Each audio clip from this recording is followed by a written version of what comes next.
அனைவருக்கும் வணக்கம். National heritage trust தேசிய மரபறக்கட்டளை புதுவை அருங்காட்சியகம் முன்னெடுக்கும் பன்னாட்டு இணையவழி கருத்தரங்குக்கு அனைவரையும் வரவேற்கின்றேன். ஒவ்வொரு காரிக்கிழமையும் முன்னெடுக்கப்படும் இக்கருத்தரங்கில் இன்றைய சிறப்புரையினை வழங்க சுற்றுச்சூழல் அறிஞர், பணி நிறைவு பெற்ற ஆசிரியர், பள்ளி கல்வித்துறை திருவாளர் ராமலிங்கம் ஐயா அவர்கள் இணைந்துள்ளார். ஐயா அவர்களுக்கு வணக்கம்.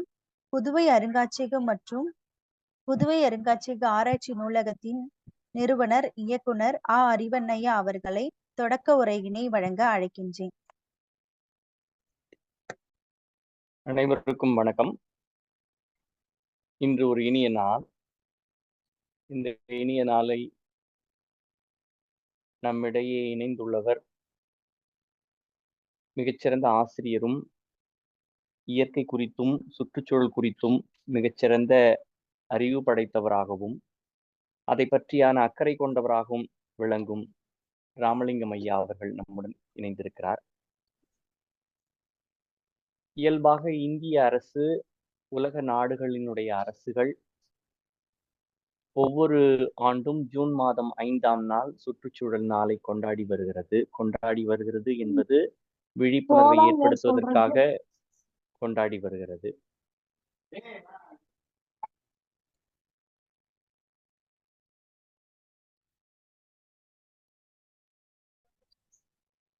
ஜூன் மாதம் 5ஆம் நாள் மட்டுமல்ல, ஒவ்வொரு நாளுமே சுற்றுச்சூழல் நாளாக நாம் முன்னெடுக்க வேண்டியிருக்கிறது.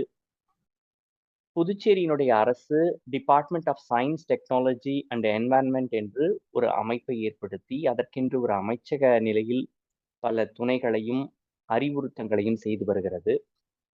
தமிழ்நாடு அரசும் அதை போல ஒரு குழுவை அமைத்து அதற்கென்று நடவடிக்கைகள் செய்து வருகிறது. ஒவ்வொரு மாநிலங்களும் செய்து வந்தாலும், நடுவண் அரசும் பெரிய அளவில் அதற்கான முயற்சிகளை செய்து வந்தாலும், நம்முடைய சுற்றுச்சூழல் ஒவ்வொரு நாளும் சீர்கெட்டு கொண்டு இருக்கிறது என்பதை நாம் அறிவோம். பல வகையான மனிதர்களுடைய செயல்பாடுகள் தான் சுற்றுச்சூழலுக்கான அடிப்படையான எதிர்நிலையாக இருக்கிறது என்பதையும் நாம் அறிவோம். அது பற்றியான விளக்கமான செய்தியை மிக சுருக்கமான நேரத்தில் சொல்வதற்காக ஐயா அவர்கள் இணைந்திருக்கிறார். சுற்றுச்சூழல் என்றால் என்ன என்பதை நாம் தெரிந்து கொள்வோம். அது பற்றி ஐயாவிடம் கேட்டு பல வகையான செய்திகளையும் அடுத்த நிலைக்கு கொண்டு செல்வோம் என்று கூறிக்கொண்டு ஐயா அவர்களை பேச அழைக்கிறேன். ஐயா, நீங்க பேசலாம். ஐயா வணக்கம். ஐயா அனைவருக்கும் வணக்கம். என்னுடைய பெயர் ராமலிங்கம். சுற்றுச்சூழல் கல்வி பிரிவிலே நான் 20 ஆண்டுகளுக்கு மேலாக பணிபுரிந்து பள்ளிகளிலே சுற்றுச்சூழல் விழிப்புணர்வை எப்படி ஏற்படுத்துவது என்று பல்வேறு செயல்பாடுகள் மூலம் ஓரளவு என்னால் முடிந்த வரையில் செய்திருக்கின்றேன் என்று நம்புகிறேன். இப்போது நம் சுற்றுச்சூழலை பற்றி இந்த தலைப்பிலே பார்க்க இருக்கின்றோம். சுற்றுச்சூழல் கல்வி என்றால் என்ன, அதை எப்படி எதற்காக கொண்டு வந்தார்கள், அதோட நோக்கம் என்ன, இப்போது எந்த நிலைமையில் அது நடந்து வருகின்றது, எப்படி நடத்த வேண்டும், எப்படி நடந்து வருகிறது, இந்த இதை நம்ம ஆய்வு செய்வதற்கு ஒரு பின்பகுதியில் கலந்துரையாடல் மூலம் கூட நம்ம அது ஒரு முடிவெடுக்கலாம். அதற்காக உங்கள் அனைவரையும் வருக என்று வரவேற்று என்னுடைய உரையை தொடங்கலாம் என்று இருக்கின்றேன். சூழல் கல்வி என்பது ஒரு ரீசெண்ட் கான்செப்ட் தான். ஒரு 20ஆம் நூற்றாண்டு பின்பகுதியில தான் இதை உணர ஆரம்பிச்சாங்க உலக நாடுகள் முழுவதுமே. குறிப்பா 1985, 86 இருந்தான் இது பற்றி இது அதிகமான அளவுல உலக அளவுல எடுத்துக்கொண்டு பள்ளிகளில் இந்த சுற்றுச்சூழல் கல்வியை கொடுக்க வேண்டும் என்று முடிவெடுத்தார்கள். அதற்கு நம்ம இந்திய அரசுல நேஷனல் பாலிசி எஜுகேஷன் சொல்லி 1986ஆம் ஆண்டு ஒரு பாலிசி கொண்டு வந்தாங்க. அந்த பாலிசியில ரொம்ப அதிகமா வலியுறுத்தி சொன்னாங்க, பள்ளிகளில் சுற்றுச்சூழல் கல்வியை அதிகமான அளவுல நம்ம சேர்க்க வேண்டும். இதற்கு அடிப்படை காரணம் என்னன்னா, உலகத்தில் எடுத்துக்கொண்டாலும் சரி, நம்ம இந்திய நாட்டில் எடுத்துக்கொண்டாலும் மக்கள் தொகை கணக்கெடுப்புல 35% மேல இருப்பது 18 வயசுக்கு குறைவானவங்க தான். அப்ப எதிர்கால சந்ததிகளை நம்ம உருவாக்க வேண்டும். பெரிய மூத்த மக்கள்கிட்ட போய் நம்ம எடுத்து சொன்னோம்னா அவ்வளவு சீக்கிரத்துல மாற்ற முடியாது. தொன்று தொட்டு அவங்க பழகிட்டாங்க. அதை மாற்றுவது கடினம். அதுக்கு முன்னாடி இந்த 35% மாணவர்களை நம்ம வந்து உருவாக்கணும். எதிர்காலத்திலே வந்து நல்லபடியா இருக்கும் என்பதை நம்பினாங்க. அந்த அடிப்படையில வந்து பள்ளிகள்ல ரொம்ப கவனம் செலுத்த ஆரம்பிச்சாங்க.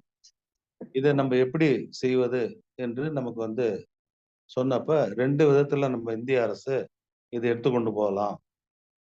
ஃபார்மல் எஜுகேஷன், நான் ஃபார்மல் எஜுகேஷன் சொல்லிட்டு 2 விதமா கொண்டு வந்தாங்க.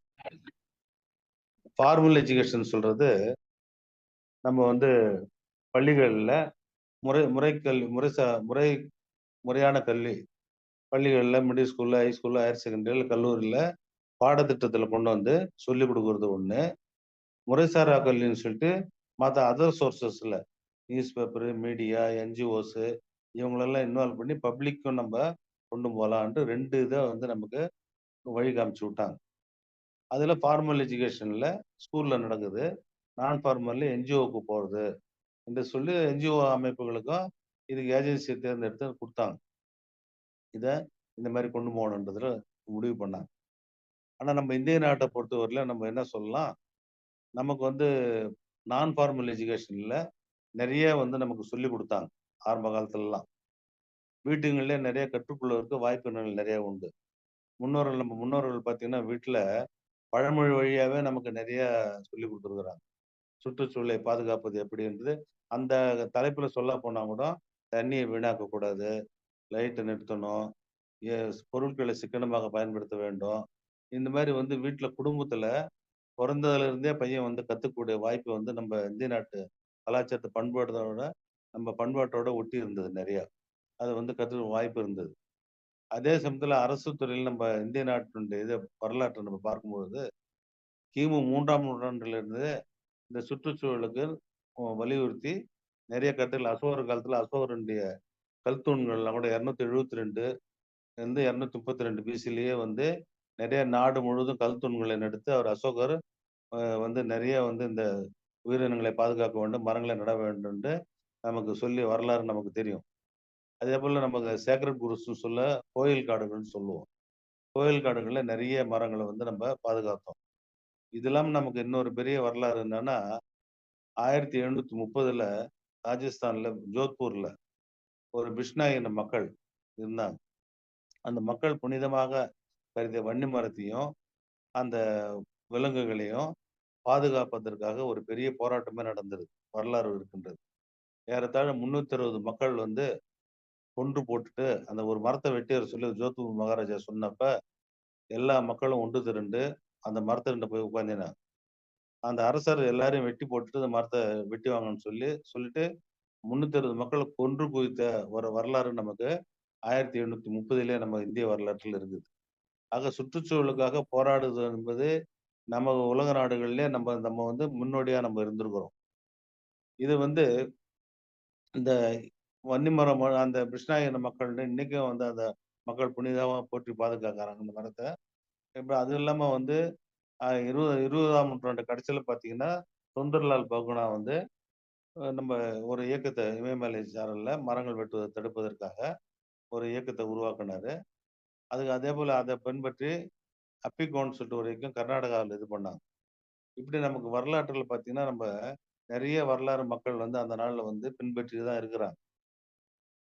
சரி, இது அப்படியே ஒரு பக்கம் இருந்தாலும் பள்ளிகள்ல எப்படி நம்ம வந்து கொண்டு வர்றது, எந்த மாதிரி மெத்தட்ல கொண்டு போறது என்றதை கல்வி வல்லுநர்கள் எல்லாம் ஒன்று கூடி இந்த நேஷனல் பாலிசி எஜுகேஷன் 1986ல கொண்டு வந்த திட்டத்துல வந்து சொன்னது என்னன்னா தொடக்க நிலை ஒரு ஒரு மாதிரி ஸ்ட்ராட்டஜி எடுத்தாங்க, ஒரு கொள்கை முடிவு எடுத்தாங்க. மிடில் ஸ்கூல், ஹை ஸ்கூல் லெவல்ல ஒரு மாதிரி, கல்லூரி லெவல்ல ஒரு மாதிரி. அதாவது தொடக்க நிலையில பிள்ளைங்களை கூட்டு போய் காமிக்கிறது, சுத்தி காமி சூழல் பிரச்சனைகள் என்ன இருக்குன்றது பார்வையிட வைக்கிறது. ஜஸ்ட் அவங்க பார்த்து தெரிஞ்சுக்கிறாங்க, அவ்வளவுதான். மேல் லெவல்ல இந்த பிரச்சனைகளை வந்து புரிந்து கொள்ள வைத்தல். பொல்யூஷன் இருக்குதுன்னா பொல்யூஷன் தண்ணி வீணா இருக்குது பிரைமரி ஸ்கூல்ல வந்து நம்ம கொண்டு வர முடியாது. அவன் பார்த்து தெரிஞ்சுக்கிட்டோம். அதுக்கப்புறம் ஹை ஸ்கூல்ல அது எதனால காரணத்தை கண்டுபிடிக்கிறத கொண்டு வந்தாங்க. கல்லூரி லெவல்ல வந்து சொல்யூஷன் கண்டுபிடிக்கிறது. இப்படி 3 ஸ்ட்ராட்டஜியா வந்து பிரிச்சாங்க. அப்சர்வேஷன் ஒரு ஸ்ட்ராட்டஜி, அப்புறம் ஐடென்டிஃபிகேஷன் ஒரு ஸ்ட்ராட்டஜி, அதுக்கப்புறம் சொல்யூஷன் கண்டுபிடிக்கிறது ஒரு ஸ்ட்ராட்டஜி. 3 ஸ்டேஜா பிரிச்சு இதை வந்து சொல்லிக் கொடுத்தாங்க. இது ஃபார்மல் எஜுகேஷன்ல நடந்தது. இப்படிதான் சொல்லி தரணும்னு கொண்டு வந்தாங்க.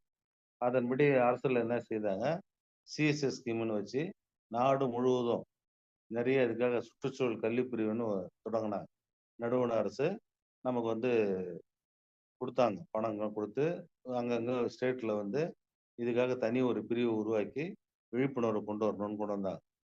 இன்னொன்னு நான் ஃபார்மல் சைடுல 2 என்ஜிஓஸ் முக்கியமா முதல்ல 2 என்ஜிஓஸ் குடுத்தாங்க.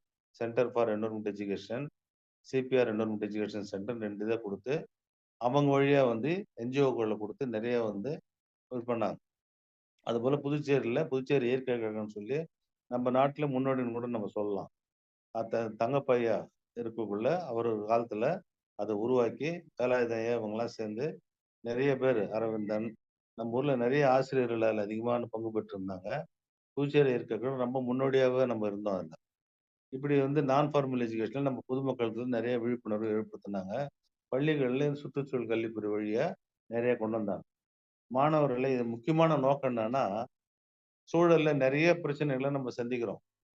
அந்த மாரி சந்திக்கும் பொழுது, அந்த பிரச்சனைகள புரிந்து கொள்வதற்கும், அந்த சவால்களை எதிர்கொள்வதற்கு மாணவர்கள தயார்படுத்த வேண்டும். அதான் ரொம்ப முக்கியமான நோக்கம். தலையாய நோக்கம்னு கூட சொல்லலாம். பையனுக்கு வந்து அந்த எல்லா பிரச்சனைகளையும் சந்திச்சு, அதுல வெற்றி கொண்டு வரணும். அப்பதான் அந்த சூழல் வந்து பாதுகாக்க முடியும், வாழ முடியும் நல்லபடியான்னு சொல்லி கொண்டு வந்தாங்க. ஆனா என்ன பிராக்டிகலா என்ன நடந்தது செகண்ட் பார்ட்ல நம்ம பார்ப்போம். இத எப்படி கொண்டு போறது பாடத்திட்டத்துல கொண்டு போறதுன்னு சொல்லிட்டு ஒரு முடிவெடுத்து, அனைத்து பாடங்கள்லயும் கொண்டு போறது ஒண்ணு சொல்லலாமா? இல்ல தனியா ஒரு பாடம் வைக்கலாமா? இதுக்கு ஒரு பெரிய டிபேட் நடந்தது. தனியா ஒரு 5 பாடங்கள் இருக்கிற மெயினான பாடங்கள் உங்களுக்கு தெரியும். கணிதம், அறிவியலு, சயின்ஸு, தமிழ் லாங்குவேஜ் பாடம் 2. இது இல்லாம தனியா சுற்றுச்சூழல் கல்வின்னு ஒரு பாடம் தனியா வைக்கலாமா? இல்ல இருக்கிற பாடத்திலேயே கொண்டு வரலாமா? என்றத ஒரு முடிவு பண்ணாங்க. இதுக்கு ஒரு இதெல்லாம் முடிவு பண்ணி கல்வி வல்லுநர்கள்லாம் சேர்ந்து, இது வந்து அனைத்து பாடத்திலயும் நம்ம தனியா ஒரு பாடத்த வச்சோம்னா அதிகமான சுமையாயிடும் பிள்ளைங்களுக்கு. ஆனா இருக்கிற பாடத்திலேயே நம்ம வந்து இணைத்து நம்ம சொல்லணும். இன்கார்ப்பரேட் பண்ணி. அதாவது நெறைய கான்செப்ட் இருக்குது. கருப்பொருட்கள் நெறைய வருது சுற்றுச்சூழல் பாதுகாப்பு சம்மந்தமா. அந்த கருப்பொருட்கள் வரும்போது, அது சம்பந்தப்பட்ட சூழல் செய்திகள இணைத்து நம்ம சொல்லலாம். இதுதான் பெஸ்ட் மெத்தட்ன்னு ஒரு முடிவுக்கு வந்தாங்க. அந்த மாரி முடிவுக்கு வந்து ஆசிரியர்களுக்கு பயிற்சி குடுத்தாங்க. ஆசிரியர்களோட கடமைகள் என்னன்றத வரையறுத்திருந்தாங்க. இது வந்து ஃபார்மல் எஜுகேஷன்ல இப்படி நம்ம கொண்டு போணும். 2வது சுற்றுச்சூழல் கல்வின்னா, முறையா இருக்கணும்னா, ரிசர்ச் ஓரியன்டடா இருக்கணும். எல்லா சப்ஜெக்ட்லயும். ஆய்வு செய்யணும். ஒரு பிரச்சனைய போயி ஆய்வு செய்து, அத வந்து நம்ம வந்து கொண்டு வரணும். பிரச்சனைகள எப்படி சால்வ் பண்றது? அது எதனால இந்த காரணங்கள் ஏற்பட்டிருக்கு தீங்கு? அத எப்படி நம்ம சரி பண்ணலாம்? யார் காரணகர்த்தா? இதெல்லாம் வந்து நம்ம ஆய்வு செஞ்சு, பிரச்சனைய முதல்ல புரிந்து கொண்டு, அதுக்கப்புறம் தீர்வு காணும். இந்த முடிவெடுக்கும் திறனை வந்து மாணவரிடத்துல அதிகமா வந்து எதிர்பார்க்கணும், கொண்டு வரணும் என்றதான் மிக முக்கியமான நோக்கமாக இருந்தது. இதுக்கு நமக்கு உறுதுணையா இன்னொன்னு சொல்லலாம். நம்ம இந்திய உலகத்திலேயே நம்ம இந்தியன் கான்ஸ்டிடியூஷன்ல மட்டும் தான் இந்த சுற்றுச்சூழல் பாதுகாப்புக்குன்னு அந்த நாள்லயே வந்து நமக்கு உருவாக்கும்போது, வேற எந்த நாட்டிலயும் இந்த கான்ஸ்டிடியூஷன் அமைப்புல கிடையாது. 1900 அ நான் சுதந்திரம் அடைஞ்சதுக்கப்புறம் கொண்டு வந்த அந்த அமைப்புல ஆர்டிகிள் 48 ஏல வந்து இந்த விலங்குகள், அ காடுகள் இதெல்லாம் பாதுகாப்பதற்காக ஒரு திட்டம் கொண்டு வந்தாங்க. ஆர்டிகிள் 48ல பாதுகாக்கப்பட வேண்டும் என்று சொன்னாங்க. ஆர்டிகிள் 51 ஏல வந்து மனிதர்களைப் போலவே விலங்குகள், காடுகள், ஏரிகள், வனவிலங்குகள் இது எல்லாத்துக்கும் வந்து லிவிங் கிரியேச்சர்ஸ்க்கு எந்த விதமான தீங்கும் ஏற்படக்கூடாது. மனிதனுக்கு என்ன உரிமை இருக்குதோ அந்த உலகத்துல வாழ்வதற்கு, அதே உரிமை அந்த விலங்குகள், பறவைகளுக்கும் உண்டு என்பத சட்டத்தின் மூலம் நம்ம அரசியல் அமைப்பிலே கொண்டு வந்த ஒரே நாடு உலகத்துல பார்த்தீங்கன்னா, நம்ம இந்தியாவ சொல்லலாம். ஏன்னா அப்பயே நம்ம கொண்டு வந்திருக்கிறோம். இப்படி பல்வேறு சிறப்புகள் நம்ம கொண்டு வந்திருக்கிறோம். அதுக்கு அடிப்படை காரணம் என்னன்னா, நம்மள்ட்ட கலாச்சாரமே அப்படிதான். தொன்று தொட்டு வரக்கூடிய நம்மள்ட்ட கலாச்சாரத்த நம்ம இப்ப பேணி பாதுகாக்கிறோம். நெறைய வந்து அதுல வந்து நமக்கு நீண்ட நெடிய வரலாறு நமக்கு. இந்த சூழல் பாதுகாப்பு பொறுத்தவரையில. அதெல்லாம் சூழல் கல்விக்கு உதவியாக இருந்தது. அதுக்கு அடுத்தாப்புல நம்ம இந்திய நாட்டுக்கு இன்னொரு சிறப்பு என்னன்னாக்கா, இந்த டிஃபரண்ட் அக்ரோ கிளைமேட்டிக் ஏரியா பல்வேறு வகையான தட்பவெட்ப நிலையுடைய மண் வளங்களாகட்டும், மண்ணாகட்டும், தாவரங்களாகட்டும், விலங்குகளாகட்டும், ஒரு ஒரு பகுதியிலயும் வந்து நெறைய வந்து வித்தியாசமான இதெல்லாம் நம்மகிட்ட இருந்தது. இப்ப நம்ம கிட்ட பார்த்தீங்கன்னா பாலைவனமும் இருக்குது, கடற்கரை சமவெளிகளும் இருக்குது, பீடபூமிகளும் இருக்குது, மலைகளும் இருக்கின்றன. இப்படி பல்வேறு வகையான தட்பவெப்பநிலை மற்றும் மண் வளங்கள் உள்ள ஒரு சிறப்பான நாடா இருப்பதனால, நமக்கு வந்து பல்வேறு வகையான விலங்குகள் அந்தந்த பகுதிக்குன்னு தனித்தனி விலங்குகள், தனித்தனி மரங்கள் இருக்குது. இப்படி பல வகையில நம்ம வந்து சிறந்த இது பயோடைவர்சிட்டி கண்ட்ரில பார்த்தீங்கன்னா, நம்ம வந்து உலகத்துல பயோடைவர்சிட்டி கண்ட்ரின்னு எடுத்துக்கொண்டோம்னா, அதுல நம்ம 12வது இடத்துல இருக்கிறோம் நம்ம. அது அந்த அளவுக்கு வந்து நமக்கு வந்து சிறப்பு வாய்ந்த நம்ம நாடு. இதுல வந்து இயற்கை வளங்களே பாதுகாக்கப்பட வேண்டும் என்பதுதான் நம்மளோட முக்கியமான நோக்கமாக கொண்டு இது செயல்பட ஆரம்பிச்சிருக்கிறோம். இதுல வந்து பள்ளிகள்ல சூழல் கல்வின்னு எடுத்து பார்த்தோம்னா, ஆசிரியர்களுக்கு முறையான பயிற்சியும் குடுத்துட்டு வரணும். தொடர்ந்து குடுத்துன்னு வரணும். ஏன்னா சூழல் பிரச்சனைகள் மாறிக்கொண்டே இருக்கும். நாங்களே பார்த்தீங்கன்னா, ஒரு காலத்துல நெறைய எதெல்லாம் சொன்னோமோ, அதெல்லாம் நன்மைன்ற மாரி ஆயிப்போச்சு பின்னால. பின்னால. உதாரணமா சொல்லத்தோனாக்கா, முதல்ல நாங்க மிக முக்கியமான பிரச்சனைன்னு சொல்லிட்டு பாத்தீனியம் பிளான்ட்ட நம்ம அழிக்கணும்ன்றது நம்ம கொண்டு வந்தோம். புதுவையில பொறுத்தவரையில. ஆனா அது என்னன்னா, அத விட மிக மோசமான விளைவுகள்லாம் வந்து பிரச்சனைகள்லாம் வர துவங்குன உடனே இத நம்ப வுட்டுட்டோம். இது ஒரு காரணம். என்ன காரணம்னா, தினம் தினம் புது புது பிரச்சனை வந்துன்னே இருக்குது. அப்ப அத எப்படி பார்க்கறது? எத பார்க்கறது? எது முக்கியத்துவம் குடுக்கறதுன்றது மாறி வரும் சூழல்ல, இந்த கல்வி வந்து தொடர் கல்வியாவே இருக்கணும். தொடர் விழிப்புணர்வு ஏற்படுத்தணும். தொடர் கல்வி குடுக்கணும். தொடர்ச்சியான செயல்பாடுகள் இருக்கணும். பிரச்சனைகள் மாறிக்கொண்டே வருகின்றன. ஒவ்வொரு மாறுதலுக்கும் நம்ம வந்து ஒரு ஆய்வு செய்து, ஒரு முடிவு எடுக்க வேண்டிய கட்டாயத்துல இருக்கிறோம்.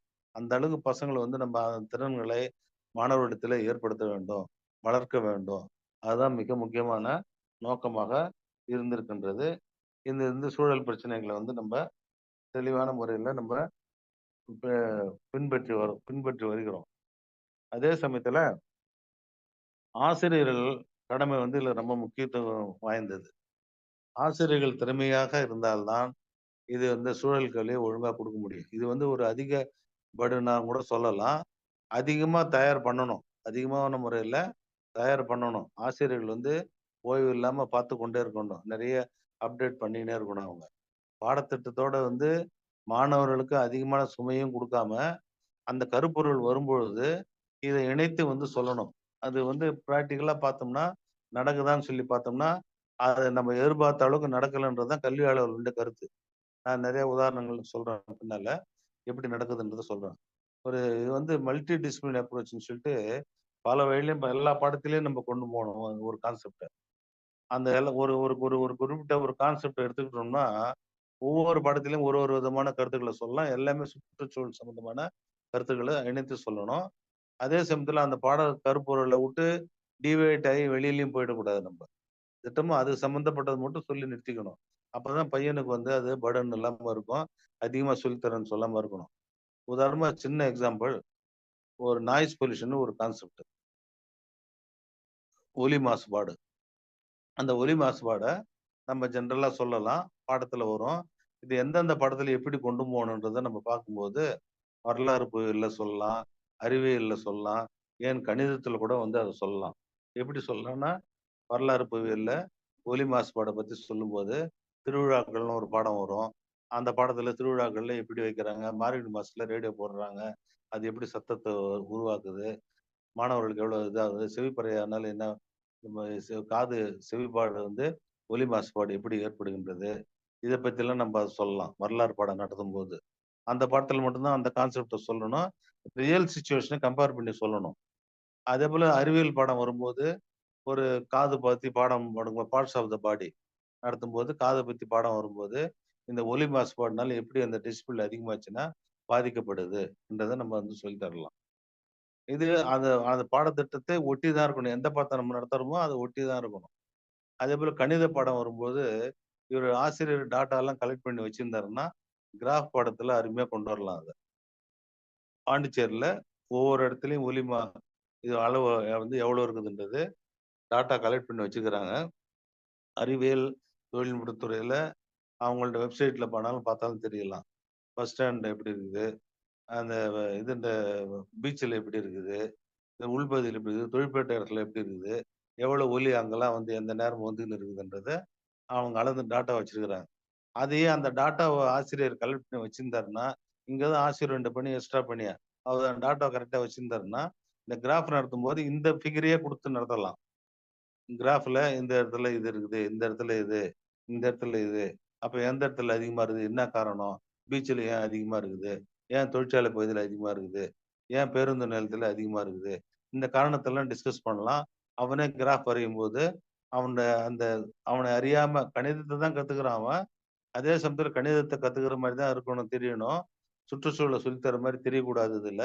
ஆனா சுற்றுச்சூழல் வந்து மறைமுகமா வந்து ஆசிரியர் நடத்தணும். இது ஆசிரியருடைய கையில இருக்கின்றது. அந்த அளவுக்கு ஒரு திறமை நெறைய கலெக்ட் பண்ணணும் ஒரு டாட்டாவ. அந்த ஆசிரியருடைய பங்கு மிக முக்கியமான பங்கு இதுல. அது வந்து நம்ம வலியுறுத்தி சொல்லுகின்றோம். அதுக்கு அடுத்தாப்புல வந்து வெளியில வந்து இட்டுன்னு போய் பார்க்கறது தான் முக்கியமானது. மாணவர்கள வெளியில அழைச்சுட்டு போணும். இது வந்து வெளியில போனா தான் பிள்ளைங்களுக்கு ஃபீல்டு விசிட், ஃபீல்டு எக்ஸ்போஷர் குடுத்தா தான் பிள்ளைங்க நேரடியா தெரிஞ்சுக்க முடியும். நேரடியா சூழல் பிரச்சனைய பார்த்து தெரிஞ்சுக்கலாம்.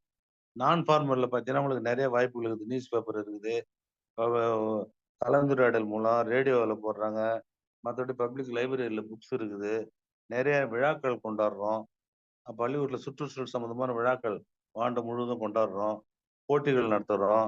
இது இல்லாம வந்து இப்ப ஃபார்மல் எஜுகேஷன்ல பார்த்தீங்கன்னா, என்சிசி, என்எஸ்எஸ் இது எல்லாமே வந்து இந்த சூழல் பாதுகாப்புக்காக நெறைய அமைப்புகள் இருக்குது. அதெல்லாம் பங்கு பெற வைக்கிறது. சுற்றுச்சூழல் இது வந்து நாட்கள வந்து பள்ளிக்கூடத்துல கொண்டாடலாம். போட்டிகள் வச்சு இது பண்றது.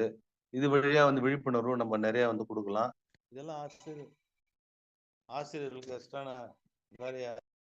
எக்ஸ்ட்ரான வேலை அது.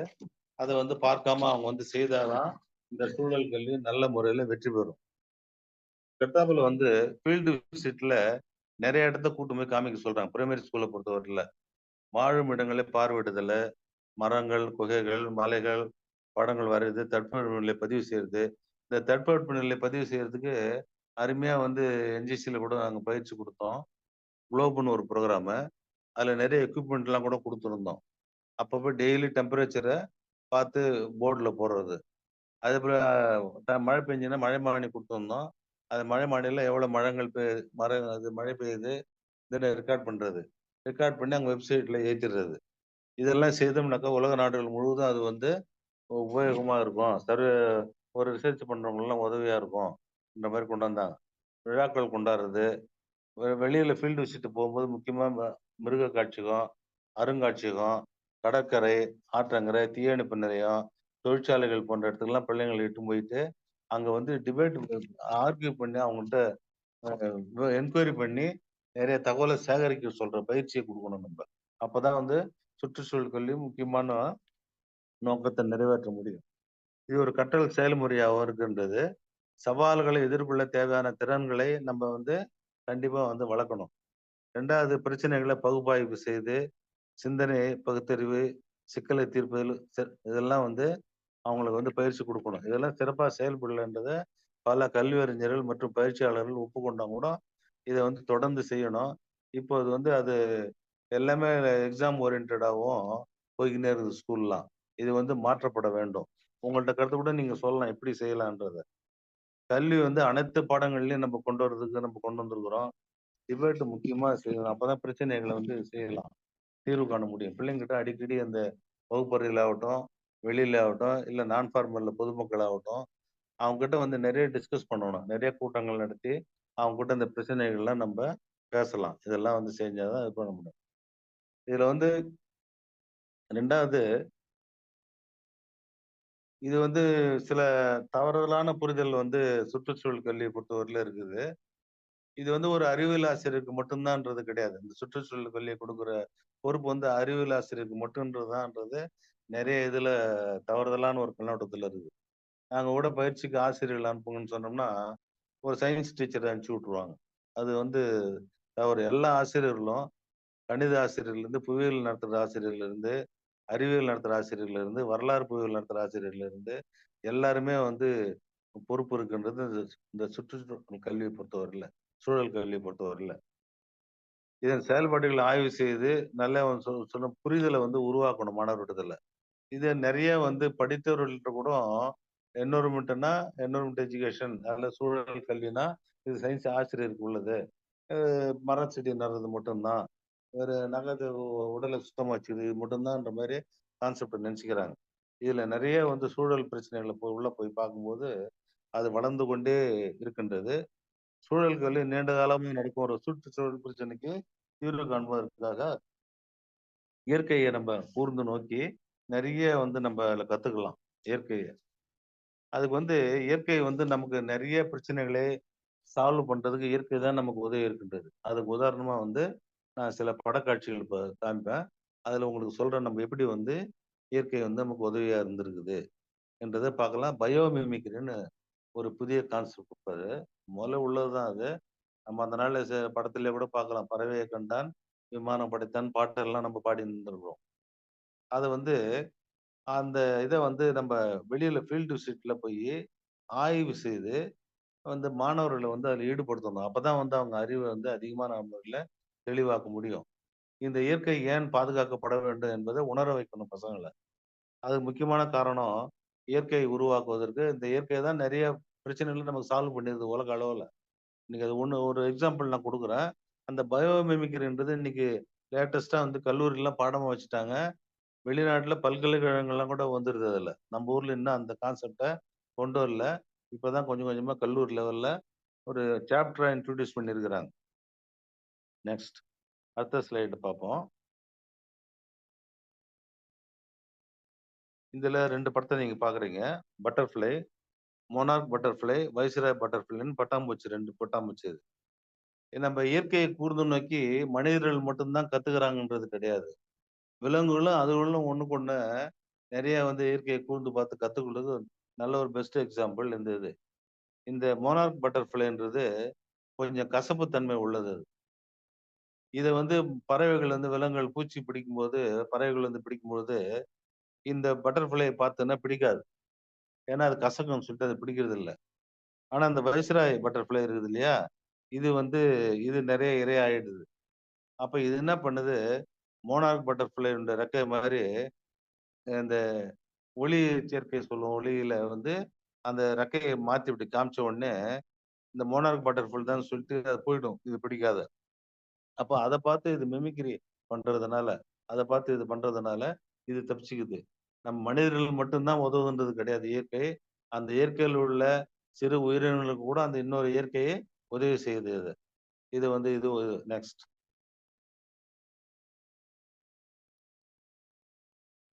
அந்த ஒளிச்சேர்க்கை மூலம் ஜப்பானீஸ் சயின்டிஸ்ட் தான் இத கண்டுபிடிச்சாரு இத. இது எப்படி தப்பிச்சுக்குதுன்றத.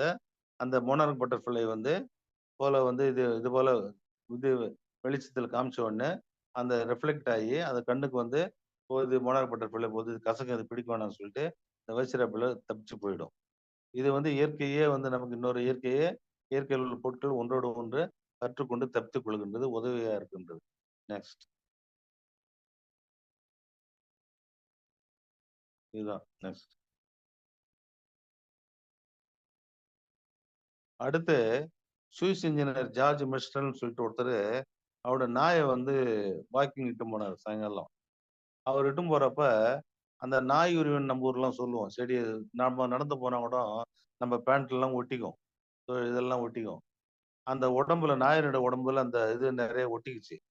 ஒட்டிக்கினோனே உட்காந்து ஒண்ணு ஒண்ணா உட்காந்து அவரு எடுத்து குடுக்குறாரு. எடுத்து குடுத்த உடனே அவருக்கு ஒரு ஐடியா வருது.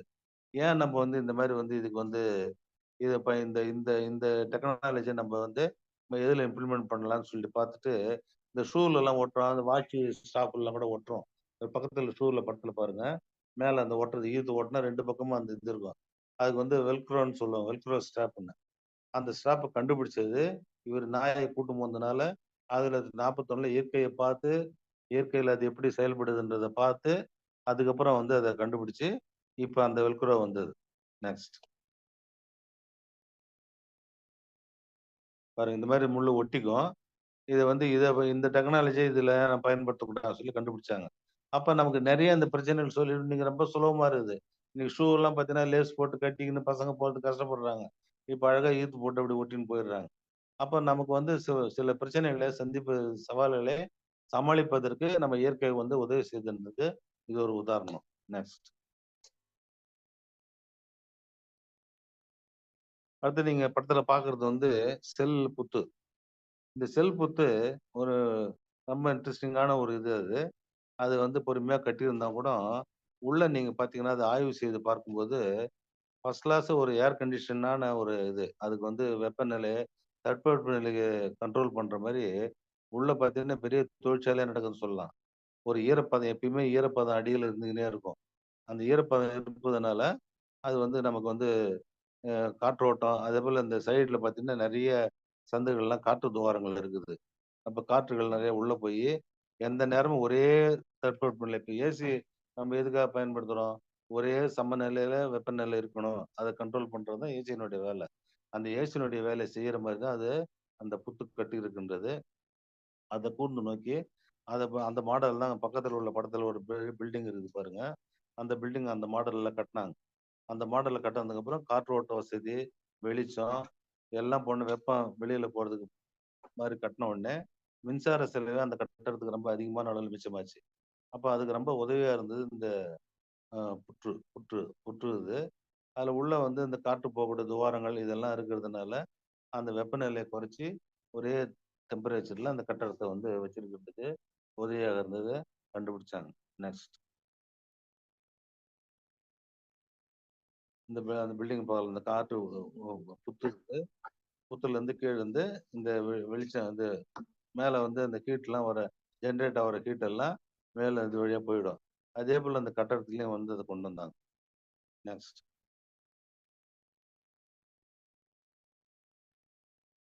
இது பின்பற்றி இப்ப கட்டடங்கள்லாம் அந்த மாரி கட்டுறாங்க. இப்ப இதுல எலக்ட்ரிசிட்டி மிச்சம், ஏர் ஏர் கண்டிஷன் கிடையாது. அந்த மாரிலாம் இல்லாம வந்து செய்யறதுக்கு உதவியாக இருந்தது உதவியாக இருந்தது இந்த செல் புத்து தான். நெக்ஸ்ட். நீங்க பார்க்கலாம் சுறாவ, வேகமாக நீந்தக்கூடிய ஆற்றல் உள்ளது.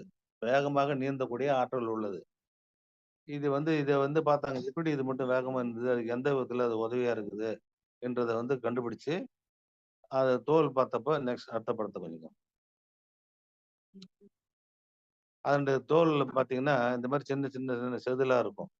அப்ப அதுதான் வந்து வேகமா நீந்தக்கூடிய ஆற்றல் அது குடுக்குதுன்றத கண்டுபிடிச்சு, அதுக்கப்புறம் என்ன பண்ணாங்க, ஸ்விம்மிங் ட்ரெஸ்ல அத கொண்டு வந்தாங்க. ஸ்விம்மிங் ட்ரெஸ்ல நீச்சல் வீரர்களுக்கான உடைகள வந்து இத வந்து கொண்டு வந்தாங்க. இதுக்கு உதவியா இருந்தது வந்து இந்த ஷார்க்கினுடைய இதுதான். நெக்ஸ்ட். தாமரை இலைய பார்த்தாங்க. தாமரை இலையில தண்ணி ஒட்டாம இருக்கும். இத பார்த்த உடனே ஒரு அறிஞருக்கு என்ன செய்யலாம் நம்ப? இது எப்படி நம்ப பயன்படுத்தலாம்? இந்த டெக்னாலஜிய நம்ம எதுல கொண்டு போலாம்ன்னு சொல்லிட்டு பார்த்துட்டு, நெறைய வந்து இதுல என்ன பொருள் இருக்கு, இந்த மூலப்பொருட்கள் என்ன இருக்குன்றத கண்டுபிடிச்சு, அதுக்கப்புறம் வந்து இந்த கப்பல்ல அடியில வந்து உப்பு தண்ணி பட்டு நெறைய இது பிடிக்காம இருந்தது.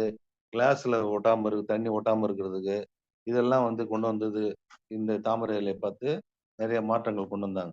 இதுக்கு உதவியா இருந்தது அது. நெக்ஸ்ட் அடுத்த படத்துல. பயன்படுத்திய பிறகு கண்ணாடி பார்த்தீங்கன்னா, பிளாஸ்டிக் கப்பு, மழை காலத்துல காய்ந்தே இருக்கும். ஜன்னல்கள், அ மைக்ரோஸ்கோப் மிஷின்கள் இதெல்லாம் வந்து மேல அந்த தாமரை இலைன்ற மேல உள்ள கூறுகள வச்சு, கண்ணாடி, ஜன்னல்கள் மட்டுமல்ல, எத்தனையோ சாதனைகள் படைக்கலாம்னு சொல்லிட்டு இது பண்ணாங்க. இந்த இதுல கூட வந்து ஏரோப்ளேன்ல இந்த கிளாஸ்ல கூட வெளியில மேல வந்து அந்த லோட்டஸ் எஃபெக்ட் வச்சு அந்த கண்ணாடி செய்தாங்க. இதெல்லாம் வந்து உதவியா இருந்தது இந்த தாமரை இலையில தண்ணி இதுதான். நெக்ஸ்ட். இது வந்து நபியா பாலைவனத்துல ஒரு ஆய்வாளர்கள் பார்த்தாங்க. இந்த இந்த வண்டு பார்த்தீங்கன்னா, அ அந்த இடத்துல தண்ணியே கிடையாது. மிக கடுமையான பாலைவனத்துல தண்ணி ஈரப்பதம் இல்லாம எப்படி இது உயிர் வாழுது? இத வந்து ரொம்ப கூர்ந்து பார்த்தப்ப, ஒரு குறிப்பிட்ட நாள்ல மட்டும் ஒவ்வொரு மாசத்துல குறிப்பிட்ட நாள்ல அந்த பாலைவனத்துல மணல் மேட்ல மேல போய் நின்னுக்குன்னு இந்த மாரி சிரசாசனம் செய்ற மாரி நின்னுடும். நின்னுட்ட உடனே, அந்த காற்றுல வரக்கூடிய ஈரப்பதத்த இதனுடைய பின்பகுதியில பட்டு, அந்த தண்ணி கசிஞ்சு, அந்த தண்ணி வாய்க்கு வந்து வர மாரி அமைப்பு அதனுடைய உடல் அமைப்பு. அதுல வந்து வாயில தண்ணி குடிச்சுக்கும். இத வந்து கூர்ந்து நோக்குனாங்க. கூர்ந்து பார்த்து கண்டுபிடிச்சாங்க. அப்ப இது காற்றில் உள்ள ஈரப்பதத்தை எடுத்து, இத வச்சு நல்லா ஆய்வு செய்யணும். அதோட அடிப்பகுதியில என்ன இருக்குதுன்னு சொல்லி பார்த்தப்ப, அடிப்பகுதியில தண்ணிய வந்து காற்றில் இருந்து படக்கூடிய தண்ணியை கிரகிச்சு அது வாய்க்கு நேரா கொண்டு வந்து சேர்க்குது. இத கண்டுபிடிச்சு நம்ம ஏன் நம்ம செய்யக்கூடாதுன்னு சொல்லிட்டு, ஒரு அமெரிக்கால ஒரு +2 பையன் இத கண்டுபிடிச்சு இதுலருந்து நீர் நம்ம சேகரிக்கலாம்ன்னு சொல்லிட்டு, நம்ம இந்த சோலார் பேனல் மாரி பேனல வச்சு, அந்த தண்ணிய வந்து இந்த இந்த பின்பகுதியில எப்படி அமைப்பு இருக்கின்றதோ, அதே போல அமைப்ப வந்து அந்த பேனர்ல வச்சு, காற்றில் உள்ள ஈரப்பதத்தை எடுத்து, ஏன் வந்து சொட்டு நீர் பாசனம் வழியா தண்ணீய நம்ம கொண்டு வரலாம்.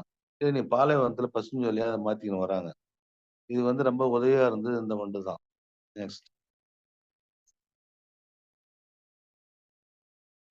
இது வந்து ஸ்டெனோகிராஃப் பிட்டுன்னு சொல்லிட்டு, காற்றிலிருந்து எப்படி நீர சேகரிக்கணும்னு பார்த்தா, இன்னைக்கு நெறைய உலகம் முழுவதும் நெறைய ஆராய்ச்சி பண்ணி, நெறைய பாலைவனத்தில இன்னைக்கு வந்து இத வந்து பசுஞ்சோலியா மாத்திக்கின்னு வராங்க. அதுக்கு அடிப்படை காரணமா இருந்தது இந்த வண்டு தான். நெக்ஸ்ட்.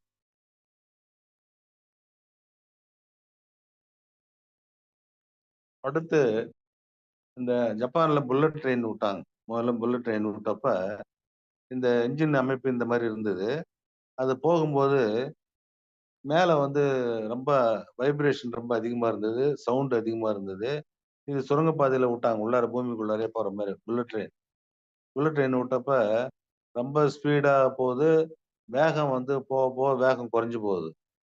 மேல அதிர்வுகளும் ரொம்ப அதிகமா இருந்தது. இது என்ன செய்றதுன்னு தெரியாம முழிச்சுன்னு இருந்தப்ப, நெக்ஸ்ட் ஒரு ஆய்வாளர் பார்க்குறார். ஒரு ஆய்வாளர் வந்து பார்த்துட்டு, இந்த கிங்ஃபிஷர்ன்னு சொல்லி பார்ப்பீங்க. மீன் கொத்தி பறவை.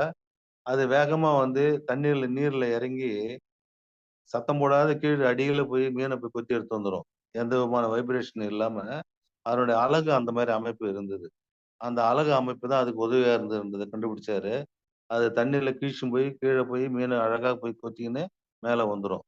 அப்ப தண்ணீல போகும்போது வைப்ரேஷன் ஆயின்னா தப்பிச்சு போயிடும் மீனு. அதெல்லாம் இல்லாம அதுக்கு உதவியா இருந்த காரணம் இந்த அலகு தான். அந்த மாரி இந்த இன்ஜின மாத்தணும் நம்ம. இன்ஜின் முகத்த மாத்தணும்னு சொல்லிட்டு, இன்ஜின் முகப்புருவ அந்த அலகு போல மாத்துனதுக்கப்புறம், இந்த இத வந்து அந்த புல்லட் ட்ரெயின் மேல இந்த வைப்ரேஷனும் குறைஞ்சு போச்சு. ஸ்பீடும் குறையல. ஏன்னா, ஒரே பெருசா இருக்கிறப்ப முதல் படத்துல பார்த்த மாரி, மொ அதனுடைய இன்ஜின் அமைப்பு வந்து காத்த தள்ளிக்கினே போறப்ப, காத்து தள்ள தள்ள அதிகமா போக ஸ்பீடு குறைஞ்சிடுது. இப்ப இந்த மாரி இருக்கிறப்ப, காற்று பூந்து பின்னால போயிடும் வரப்போ காற்று. அப்ப இந்த இதுக்கு உதவியா இருந்தது எதுன்னு சொல்லி பார்த்தோம்னா, இந்த கிங்ஃபிஷர் தான். இத பார்த்த அறிஞர்கள் வந்து மாத்துனாங்க அது. இதெல்லாம் இயற்கை அதுக்காக தான் அந்த இயற்கை பாதுகாக்கப்பட வேண்டும். இன்னும் நமக்கு நெறைய சொல்லிக் கொடுக்க வேண்டியது இயற்கைகிட்ட கத்துக்கொள்ள வேண்டியது நெறைய இருக்கின்றது என்பத வந்து நமக்கு பாடமா அமைஞ்சது இந்த இது. நெக்ஸ்ட்,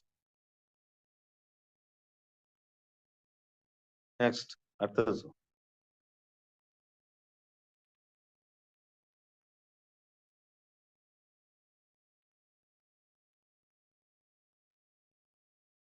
அடுத்தது அடுத்தது போடுங்க.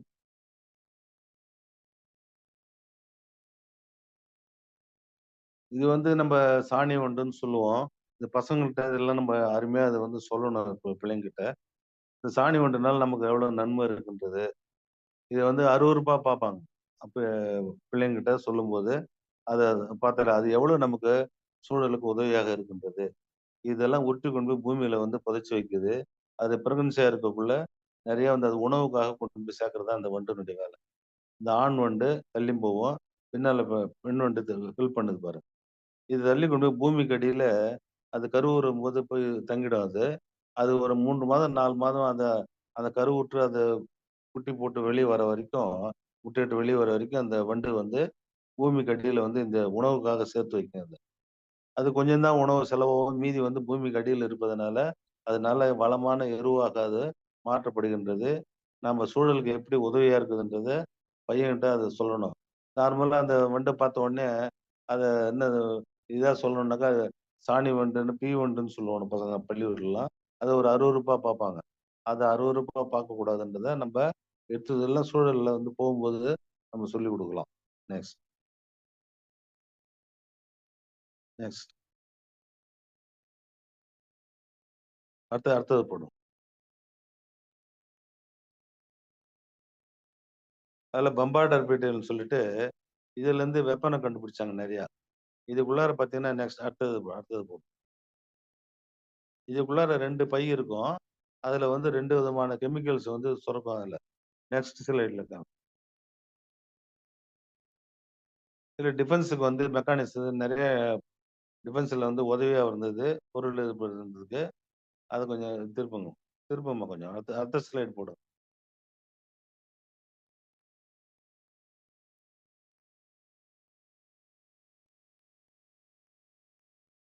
இதுல பார்த்தீங்கன்னா, நீங்க பச்சை கலர்ல பாருங்க. ஹைட்ரஜன் பெராக்சைடு ஒரு பையிலயும், இன்னொரு பையில ஹைட்ரோகுயினோன் 2 கெமிக்கல் இருக்கும் அதுல. இது எதிரிய பார்க்கும்போது, இது 2ம் ஒண்ணா சேர்ந்து கிட்டத்தட்ட 212 டிகிரி ஃபாரன்ஹீட் ஹீட்ல அது வெளிப்படுத்தும். அது பீச்சு அடிச்ச உடனே அந்த எதிரிய வந்து இரைய வந்து கொன்னுடும். அதுக்கப்புறம் இத உணவா எடுத்துக்கும். இத கூர்ந்து பார்த்த உடனே, நம்ம எதிரிகளை வந்து தாக்குவதற்கு ஆயுதங்கள வந்து கண்டுபிடிச்சாங்க இதிலிருந்து. நெக்ஸ்ட் அடுத்த ஸ்லைட். அதுக்கு உதவியா இருந்தது இந்த பம்பார்ட் ரிப்பீட். இதுபோல இந்த ஸ்ப்ரே பண்ணி அடிக்கிறது, இதெல்லாம் வந்து எதிரிகள தாக்குறதுக்கு உதவியா இருந்தது. நெக்ஸ்ட். இதெல்லாம் ஒரு இன்ஸ்பிரேஷன். இதெல்லாம் பிள்ளைங்ககிட்ட சொல்லலாம். அப்புறம் ஜெக்கோஸ் பல்லி எல்லாம் எப்படி செவுத்துல விழாம போகுது.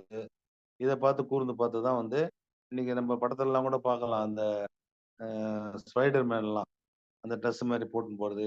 அதுக்கு வந்து உந்துதலாக இருந்தது இந்த பல்லி மூவ்மெண்ட்ட கண்டுபிடிச்சு, அதனுடைய கால் பாதத்துல எப்படி அது பிடிக்குன்றதுன்றதெல்லாம் இது பண்ணி, அதுக்கப்புறம் தயார் பண்ணி கண்டுபிடிச்சாங்க. இப்ப இயற்கை வந்து நமக்கு நெறைய சொல்யூஷன் வந்து குடுத்துருக்குன்றது, இத வந்து உதாரணமா சொல்லலாம். நெக்ஸ்ட். நெக்ஸ்ட். அதேதான். அத கூர்ந்து மைக்ரோஸ்கோப்ல வச்சு பார்த்து என்ன அமைப்பு இருக்குன்றத பார்த்தேன். அதுபோல டால்பின் பார்த்தீங்கன்னாக்கா, கிட்டத்தட்ட அது கம்யூனிகேஷன் நெறைய பண்ணுது. ஒரு டால்பின் பார்த்தீங்கன்னா, அது 25 கிலோமீட்டர் தூரம் வரைக்கும் கூட வந்து தண்ணீயிலே வந்து அதனுடைய இனத்துக்கு எச்சரிக்கை விடுகின்றத கண்டுபிடிச்சாங்க. இத வச்சு தான் இப்ப சுனாமி வார்னிங் சிஸ்டம் வந்து நம்ம ஏன் குடுக்கக்கூடாதுன்னு சொல்லிட்டு கண்டுபிடிச்சு, சுனாமி வார்னிங் சிஸ்டத்துக்கு உந்துதலா இருந்தது இந்த இந்த இதுதான். இந்த இதுதான்.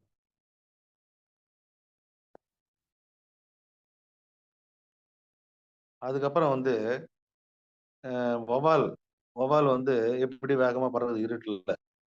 அப்ப அது வந்து ஒரு இத அ அணிச்சு அது டிடெக்ட் பண்ணுது. ஏதாவது தடுப்பு இருக்குதா? என்னான்றத. இந்த ராடார் டெக்னாலஜி கொண்டு வந்ததே இத பார்த்து தான். அப்ப கண் தெரியாதவங்க நடக்கிறதுக்கு, ஓடுறதுக்கு எல்லாத்துக்குமே வந்து நமக்கு வந்து ஒரு உதவியாக இருந்தது.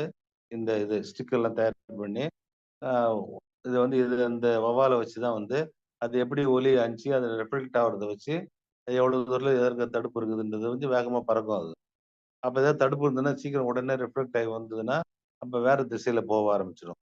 அப்ப அதே போல தான் அது வந்து அத வச்சு தான் இந்த கண்ணு தெரியாதவங்களுக்கு ஒரு ஸ்டிக்கு தயார் பண்ணி குடுத்தாங்க. கண்டுபிடிச்சது. நெக்ஸ்ட்.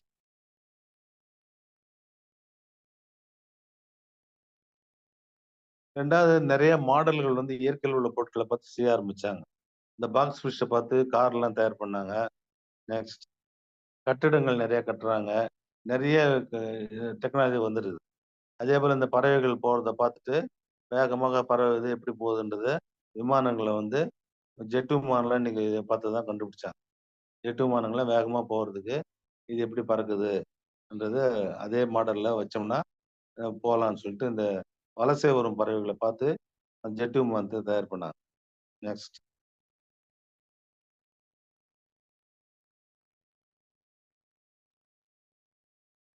2வது இந்த ட்ரீ ஹவுஸ் இப்ப அங்க பார்த்தாலும் இந்த கான்செப்ட் இருக்குது. இதெல்லாம் இந்த மரத்த பார்த்து மரத்த வச்சு அது மேல வீடு கட்டலாம். இது இந்த போபாப் ட்ரீன்னு சொல்லுவாங்க. மிகப்பெரிய மரம் நம்ம ஜவானார்ல கூட பாண்டிச்சேரியில இருக்குது. இது வந்து ஆப்பிரிக்கன் ட்ரீ இது. இதேபோல மிகப்பெரிய மரமா இருக்குது. அதுல மேல ட்ரீ ஹவுஸ்லாம் கட்டலாம். இப்ப ட்ரீ ஹவுஸ் கான்செப்ட் நெறைய எங்க பார்த்தாலும் வந்துருக்குது. மரத்தினுடைய ஷேப்ப பார்த்துட்டு தான் இது பண்ண ஆரம்பிச்சாங்க. நெக்ஸ்ட்.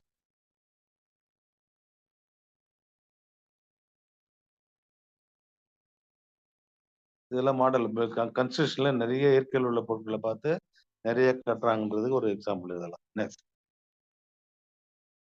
வேகமா தள்ளிடு. நெக்ஸ்ட்.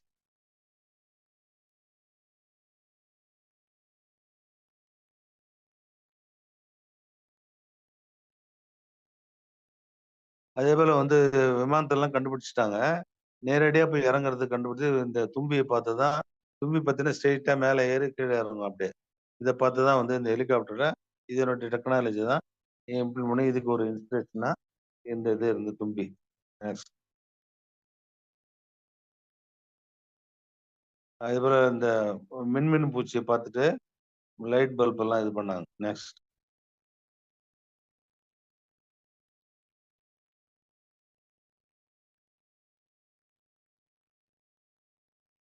நெக்ஸ்ட். நெக்ஸ்ட். பிள்ளைங்ககிட்ட இந்த பயோமிமிக்ரிக்கு இந்த படத்த போட்டு காமிச்சு வந்துட்டு எக்ஸிபிஷன் இது டிராயிங் மாரி சொன்னேன். அவங்கள ஓனா கண்டுபிடிக்க சொன்னோம். ஏதாவது நீ இது போல இயற்கையில எதையாவது ஒண்ண பார்த்தது உன்னால என்ன செய்ய முடியாதுன்னு சொல்றப்ப, அவன் வந்து ஆந்தைக்கு என்ன பண்ணான், நைட்ல ஆந்தை நல்லா கண் தெரியுதுன்னு சொன்னதுனால, இந்த டெலஸ்கோப் இது மைக்ரோ பைனாகுலர் அந்த ஆந்தை படத்த போட்டு பைனாகுலர் படம் போட்டான். இன்னொரு பையன் ஊசிக்கு வந்து கொசுவ போட்டு ஊசி குத்துற மாரி இருக்குல்ல ஊசி. இதெல்லாம் இதிலிருந்து கண்டுபிடிக்கல. பட் அவன் வந்து அவன சொந்த கற்பனையில ரொம்ப அருமையா வரைஞ்சு குடுத்தானுவ. நெக்ஸ்ட். அது ஒரு 2, 3 ஸ்லைடு இருக்கும். பாருங்க அப்டி. ஒட்டசிவிங்கி, அது ஜேசிபிக்கு, மரங்கொத்தி குருவிய சுத்தி மாரி போட்டான்.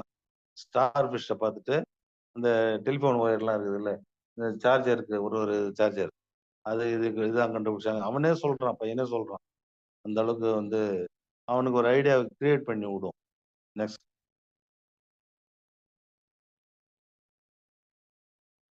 பென்சில் இதுலருந்து தான் எழுதுனாங்க. இவன் அந்த பயோமெட்ரி கான்செப்ட்ட ஒரே இதுல கொண்டு வந்துட்டான். மீனு, படம் எல்லாத்தையுமே வந்து ஒரு இதுல கொண்டு வந்துட்டான். ரொம்ப நல்லா வரைஞ்சு குடுத்தானுங்க பசங்க. நெக்ஸ்ட். கற்பனையில நெறைய கொஞ்சம் தூண்டி விட்டுட்டோம்னா, அவன் நெறைய வந்து செய்வான். இயற்கையை நேசிக்கவும், இதெல்லாம் ட்ரெடிஷனல் வந்து பூர்வீக குடி மக்கள்ட்ட நம்ம நெறைய கத்துக்கலாம். நெறையா அந்த மாரி ஆளுங்கட்ட போய் நம்ம இன்டர்வியூ பண்ண வச்சோம்னு வச்சுக்கோ பசங்கள. ஃபீல்ட் விசிட்ல கூட்டின்னு போறப்ப, அவன் நெறைய சொல்லிக் குடுப்பாங்க நமக்கு. நெக்ஸ்ட். இப்ப சூழல் கல்வி இந்த அளவுக்குலாம் இப்ப நடக்குதான்னு சொல்லி பார்த்தோம்னா, நீங்களே உங்ககிட்ட விட்டுர்றோம் அந்த முடிவ. ஸ்கூல் லெவல்ல இந்த அளவுக்கு ஸ்கூல்ல கூட்டின்னு போய் செய்றாங்களா? ஆசிரியர்கள் வெளியில கூட்டின்னு போறாங்களா? ஒரு சில ஆசிரியர்கள் நெறைய இருக்கிறாங்க. ஆனா அவங்களுக்கு வந்து நெறைய ரெஸ்ட்ரிக்ஷன் நெறைய செஞ்சுடுறாங்க. வெளியில அனுமதி கிடைக்கிறது இல்ல. ஆசிரியர்கள் ரெடியா இருந்தா கூட, மேல விடுறதுக்கு தயாரா இருக்க மாட்டாங்க வெளியில. பல பிரச்சனைகள சந்திச்சாங்கன்னா, ஏதாவது ஒண்ணு இமிடியேட்டா வந்து பாதிக்கப்படுவது ஆசிரியர்கள் தான். அதனால அவங்க வெளியில அனுமதி என்பது ரொம்ப கடினமாக இருக்கின்றது. இன்னைக்கு நம்ம ஏட்டளவுல நம்ம சொல்லிருக்கிறோம். வெளியில கூட்டும் போ, அங்க கூட்டும் போ. நீங்க பாட புத்தகத்த திறந்தீங்கன்னா, இங்க கூட்டு போய் காமிங்க, அங்க கூட்டு போய் கொண்டு காமி, அத கொண்டு போய் காமிங்கன்னு தான் போடுறாங்க. ஆனா அதெல்லாம் காமிக்க முடியுதான்னா, ஆசிரியர்களுக்கு நிறைய கட்டுப்பாடுகள் இருக்குது. அதனால சூழல் கல்வி வந்து தொய்வுற்று தான் போகுது ஒழிய, ஏட்டளவுல இருக்கின்றது. இது வந்து செயல்பாடுகள்ல கொஞ்சம் கம்மியா தான் இருக்குது என்பது கூறி, இதை எப்படி மாற்றலாம் என்றதை நம்ம அனைவரும் சிந்திக்கணும். உங்களோட கருத்துக்களை நீங்க கூறலாம். நன்றி. நன்றிங்க ஐயா. நன்றி. பங்கேற்பாளர்கள் ஏதேனும் கேள்விகள் இருப்பின் ஐயாவிடம் கேட்டு தெளிவு பெறலாம்.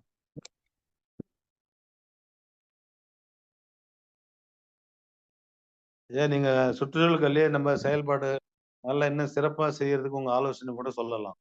அது சம்பந்தப்பட்டதுல நீங்க நிறைய வாய்ப்புகள் கிடைக்கும்போது அதை வந்து மாத்துறதுக்கு முயற்சி பண்ணலாம். நீங்களே போய் ஒரு ஃபீல்டு விசிட் பிள்ளைங்கள கூப்பிட்டா கூட பள்ளிக்கூடத்துல அனுப்புவாங்களான்னு சொல்ல முடியாது. இந்த மாதிரி ஆனா இங்க கூட்டு போன ஏட்டளவுல இருக்கின்றது. இது செயல்பாட்டுல கம்மியா இருக்குதுன்றது தான் என்னுடைய கருத்து.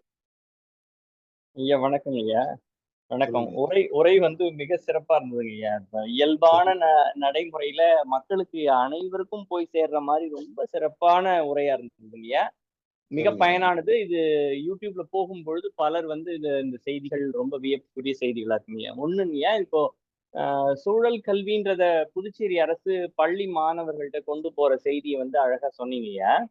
ஆமா. இந்த என்எஸ்எஸ் மூலமா என்னென்ன நடவடிக்கைகள் எடுக்கப்படுதுங்கய்யா பள்ளி கல்வித்துறை மூலமா? என்எஸ்எஸ்ல அவங்க செடி நடுறது. சரிங்க, இதுல இன்னொரு வேடிக்கை என்னன்னா என்ஜிசின்னு ஒண்ணு அமைப்பு கொண்டு வந்தாங்க. தேசிய சரிங்க, பசுமை படைன்னு சொல்லிட்டு. சரிங்க, அந்த பசுமை படையோட முக்கியமான நோக்கமே ட்ரீ பிளான்டேஷனு, கிளீனிங்கு இதுதான். சரிங்க, இதுக்கு வந்து ஒவ்வொரு பள்ளிக்கும் வந்து நடுவண் அரசு ரூ. 5000 குடுக்குறாங்க மாசம், வருஷத்துக்கு. ச சரிங்க, சின்ன சின்ன ஆக்டிவிட்டீஸ் செய்யறதுக்கு. சரிங்க. அத பார்க்கறதுக்கு ஒரு ஆசிரியர போட்டு பார்க்கறதுக்கு இல்லாம அது அப்படியே நிக்குது. அந்த பணத்த யாரும் வாங்குறதும் இல்ல. கடந்த ச 8 ஆண்டுகளாக பணமே வாங்குறதுக்கு ஆள் இல்லாம நிக்குது அப்படி. சரிங்க. ஐயா இப்போ ஒரு உதவி உணவு செய்யறதுக்கு தயாரா இல்ல யாரும். இப்போ ஒரு 30, 35 ஆண்டுகளுக்கு முன்னாலலாம் நாங்க சின்ன பிள்ளைங்களா இருக்கும்பொழுதெல்லாங்கய்யா, இப்ப அந்த இயல்பா வீடுகள்ல இருந்து கழிவு நீர்ன்னு வர்றது வந்து மிக குறைவா இருக்குங்கய்யா. ஆமாமா. இப்ப அப்போ அதிகம். வந்து ஆமா, ஆமா. அப்ப அந்த கழிவு நீரும் வந்து இயற்கை சார்ந்த கழிவு நீரா தான் இருக்கும். எல்லாம் சாம்பல் போட்டு ஆமா. விளக்குவாங்க, புளி போட்டு விளக்குவாங்க. இப்போ வந்து எல்லாருமே பாதிப்பு. கெமிக்கல்ஸ பயன்படுத்தக்கூடியதாவும், நெறைய கெமிக்கல் டிட்டர்ஜென்ட்ஸ வந்து பயன்படுத்துறதாவும் இருக்குங்கய்யா. ஆமா. இப்போ முதல்ல வந்து அந்த சாக்கடைகள்லாம் கழிவு நீர் வந்து கடல்ல கலக்கும்போது ஒரு பெரிய மாசா நம்ம நினைக்க முடியாதுங்க. இன்னைக்கு பெரிய அளவுல மாசு இருக்குங்கய்யா. இதுக்கு ஆமா. மாற்றா நம்ம என்னங்கய்யா மறுசுழற்சி என்னங்கய்யா செய்யறது? மாற்றம் வந்து முதல்ல ஜ ய ஜு இத வந்து ஜுடிஷியலா யூஸ் பண்ணணும் இயற்கை வளங்கள்ன்றத சரிங்க, சிக்கனமாக பயன்படுத்த வேண்டும்ன்ற விழிப்புணர்வு முதல்ல வரணும். சரிங்க, ஜனங்கள். சரி, மாற்றுன்றது சுத்தப்படுத்தணும். அது யாரும் சுத்தப்படுத்தல. இவனுங்க கம்பெனில கூட நீங்க பார்த்தீங்கன்னா, பொல்யூஷன் கண்ட்ரோல் போர்ட்ல அந்த சரிங்க, மாசுபட்ட நீர வெளிய அனுப்பக்கூடாது. அதுக்கெல்லாம் அமைப்புலாம் வைக்கிறாங்க. சரிங்க, ஆனா, அந்த அமைப்பு எல்லாம் வச்சு லைசென்ஸ்லாம் வாங்கிக்கிறாங்க. அந்த சரிங்க, அமைப்பை பயன்படுத்தி அவங்க சுத்தப்படுத்துறாங்களான்றது கிடையாது. சரிங்க. அது வந்து ஒரு பெரிய இதுவா இருக்கின்றது. அதேபோல ஹாஸ்பிட்டல் வேஸ்ட் கூட நீங்க பார்க்கலாம். எங்க ம், பார்த்தாலும் ம். கொட்டி வச்சிருக்கோம் வெளியில. ஆமாங்கய்யா. அதுக்குன்னு ஒரு ரீசைக்ளிங் சென்டர் இருக்குது. அது ஒரு சரிங்க, கிலோவுக்கு இவ்வளோ ரூபாய்ன்னு குடுத்து இவங்க வந்து சுத்தப்படுத்தணும். சும்மா சரிங்க, பேருக்கு இவங்க கொஞ்சம் கொண்டு போய் குடுத்துட்டு வாங்கிக்கிறாங்க. ஏட்டளவுல இருக்குது. சரிங்க, ரெக்கார்டுக்கு கொஞ்சம் போட்டு குடுத்து அங்க சுத்தப்படுத்திக்கிறாங்க. மீதி கழிவ கொண்டு போய் எங்கேயோ கொட்டி வந்துர்றாங்க தெரியாத. இதுதான் நடக்குது. இது வந்து அரச தான் நம்ம குறை சொல்லணும். அரசு ம், அமைப்புகள அமைப்பு ரீதியா கரெக்ட்டா இருக்குது சட்டதிட்டங்கள்லாம். அத ம், ம். இம்ப்ளிமெண்ட் பண்றவங்க சரியான முறையில பயன்படுத்தினா தான், இந்த நம்ம சூழல் பாதுகாப்பு கொண்டு வர முடியும். இப்ப பழைய முறைகள்ல தான் நம்ம சூழல் பாதுகாப்பா எதிர்பார்க்க முடியும். இப்போ புதிய ஆமா. முறைகள்ல எல்லாமே கேடுகள் தான். இது கேட்டுகள் தான். எல்லாமே கேட்டுகள் தான். ஆமா, ஆமாங்கய்யா. சரிங்கய்யா, சரிங்கய்யா. மிக சிறந்த அதுக்கு உரைங்கய்யா. நீங்க வேற நன்றி. வேற ஆமா கேள்விகள் வேற யாராவது கேட்க பங்கேற்பாளர்கள் ஏதேனும் கேள்விகள் இருப்பின் ஐயாவிடம் கேட்டு தெளிவு பெறலாம்.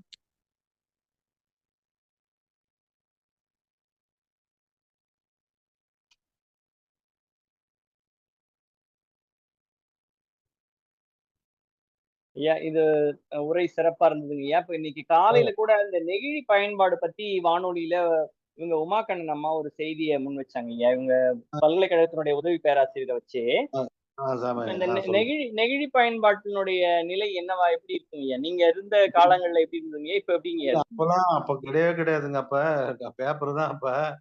சரிங்க, காகித இதையே வந்து பயன்பாடே நம்ம வந்து குப்பைகள போடாதீங்க, மக்குறது ரொம்ப நாளாகும்ன்னு சொன்னோம். இன்னைக்கு சரிங்க, அதெல்லாம் பரவால்ல. நெகிழி தான் பயன்படுத்தக்கூடாதுன்னு சொல்றோம். அது உற்பத்தியே தடை பண்ணா தான் நிக்கும். மறைமுகமா மார்க்கெட்ல கூட நம்ம பார்க்குறோம்.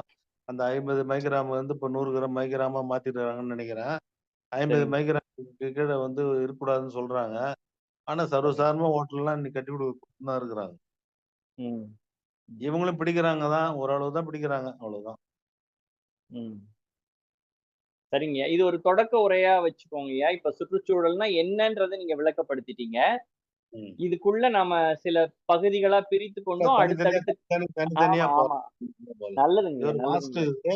நான் சூழல் கல்வின்றத பொறுத்தவரையில நான் அத மட்டும் தான் எடுத்துக்கினேன். சரிங்க, சூழல் கல்வி நமக்கு பிரசன்ட் சிச்சுவேஷன்ல என்ன இருக்குது? சரிங்க. அததான் நம்ம முக்கியமா சொல்லணும். பாடத்திட்டத்துல கூட பார்த்தீங்கன்னா, நெறைய தவறுகள் அரசாங்கம் செய்ற தவறு அதிகமா இருக்குது. சரிங்க, சரிங்க. ஏமாத்துறது அதாவது சூழல் கல்வின்னா புஸ்தகத்த அட்டப்படத்துல ஒரு புலி படத்தையோ, இல்ல சரி, சிங்கம் படத்தையோ போட்டா சூழல் கல்வின்னு நெனச்சுக்கிறாங்க. ஆனா சூழல் சரிங்க. கல்விய முறையா எடுத்துக்கொண்டு போய் நடத்தினா தான் சூழல் கல்வி. ஆமா, ஆமா. ஏட்டளவுல இருக்குது. இப்ப செயல் அளவுல இல்ல. ஆனா என்னுடைய கட்டாயம் அனுபவம் என்னுடைய அனுபவத்துல ஆமா. தான். கட்டாயம் மாணவர்களுக்கு கொண்டு போணுங்கய்யா. கொண்டு ஆசிரியர்கள் போணும். கொண்டு போணும். சரிங்கய்யா, ஆ, நன்றிங்கய்யா. வேற பேராசிரியர்கள் வேற யாராவது கேள்வி கேட்கறாங்களான்றத கேட்டுக்கங்க. ஆ. நீங்க ஏதாவது தவறுதா எதா இருந்தாலும் சொல்லுங்க. யாரா இருந்தாலும் சொல்லலாம். தாராளமா சொல்லுங்க. நானே எதா இருந்தாலும் வேற மாரி எப்படி மாத்தலாம்? கல்வி முறையில என்ன செய்யலாம்? சீர்திருத்தம் கொண்டு வரலாம். நம்ம சொல்லின்னு தான் இருக்கலாம். சீர்திருத்தம் கொண்டு வரது நம்ம கையில இல்ல. யஷ்பால்ன்னு ஒருத்தர் இருந்தாரு. ரொம்ப அருமையா இந்த சூழல் கல்விக்கு உதவியா கொண்டு வந்தாருங்க. அவர் கொண்டு வந்த ரிப்போர்ட்டே தூக்கி போட்டாங்க. அடுத்த ஆட்சி வந்த உடனே. இந்த ஆட்சிகள் மாறும்போதெல்லாம் கல்வி அமைப்புகள் மாறிக்கொண்டே வருகிறது. இது ஒரு காரணம் இந்த சூழல் கல்வி செயல்படாம போனதுக்கும். யஷ்பால் வந்து புஸ்தகமே வேணாம். பசங்கள வெளியில கூட்டு போய் காமிங்க. அந்தந்த ஏரியால நீங்க டிசைட் பண்ணிக்கோங்க. இப்போ கடற்கரை ஓரத்துல இருக்கோன்னா, அந்த லோக்கல் சூழல சொல்லிக் குடுங்க. புஸ்தகமே தேவையில்ல. நீங்களே டிசைட் பண்ணிக்கோங்க. ஒரு கிளஸ்டர் ஃபார்ம் பண்ணிக்கோங்க. ஒரு 10 பள்ளிக்கூடம் சேர்ந்து கடற்கரை ஓரத்துல உள்ள பள்ளிக்கூடம், நம்ப ஏரியாவுல என்ன சொல்லிக் குடுக்க முடியும்? அந்த பையனுக்கு உள்ளூர் அறிவு புகட்டுங்க. தான் அவரு சொன்னாரு. புக்கே தேவையில்ல. அதான் பர்டன்லெஸ்ன்னு சொன்னாரு. அவரு ஒரு கட்சி சார்ந்த சார்பானவரு. அதனால அறிஞர் அவரு. அது அடுத்த கட்சி வந்த உடனே அவரு ரிப்போர்ட்ட தூக்கி போட்டாங்க. இப்படி போய்க்கின்னு இருந்தா நம்ம எங்க ஒரு நான் இதே கூட நாம சொல்றேன்னா, நான் அந்த பணிய விட்டு வெளிய வந்ததுனால சொல்றேன். அங்க இருக்கக்குள்ள சொல்ல முடியாது. அந்த மாரி சூழ்நிலையா இருக்கு.